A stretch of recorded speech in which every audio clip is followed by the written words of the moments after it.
And there is another shocking case, and this one more urban in nature, of a 30-year-old software engineer who was arrested for allegedly filming his female colleagues in the Infosys campus washroom in Bengaluru. The arrest raises serious questions over privacy and safety of women and secret filming cases. Remember, recently a case of such filming in the Bengaluru metro was also cracked down on.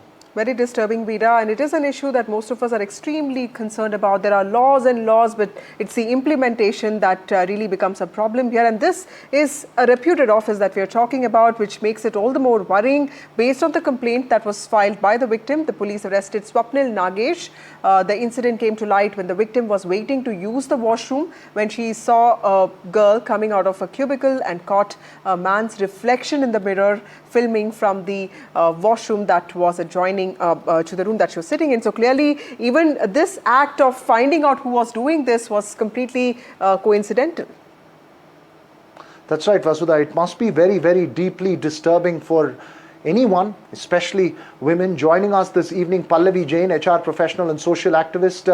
Pallavi, what's perhaps more important is if this is just a one-off case or something that's happening without us knowing across offices.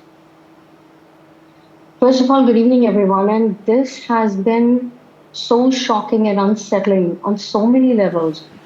The audacity of this male employee that he thought he could get away with an awful act like this, trying to film or filming female employees in the restroom, and thanks to the presence of mind of that the other female employee, that she raised an alarm. I bet this guy did not have any fear of getting caught. And secondly, how did someone with such an intent manage to get past the hiring process? We need to revisit our background verification procedures, not just for compliance, but for safety purpose. Right. Anytime within an interview or during a background verification, we see a red flag like this, we need to address that. Right. And but Pallavi, tell us, how does the law look at something like this? Most of these IT companies are not just in cities, but they're also in suburban towns. They're also in the outskirts of the cities. There are IT employees, there are service providers. So it's a whole ecosystem that's working there. How does law work in a place like that? Because there are also people coming from different states who are working in these offices. Absolutely. And I think we need to address this at two levels. At least basic minimum. Certainly, posh committees need to step up more than just on paper. I think they need to do more serious and engaging work with employees.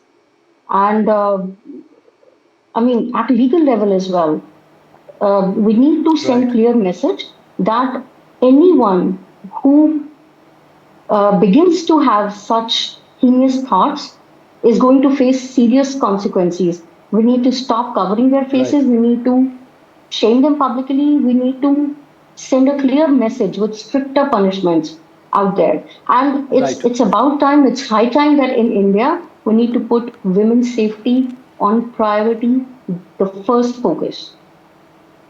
Right. Important points that you make there. One needs to tread very cautiously on these cases and issues. It's the flip side of technology. Thanks very much for joining us here, Pallavi Jain, on the show. Right. Also, thank you, Pallavi, for joining us on a very important topic.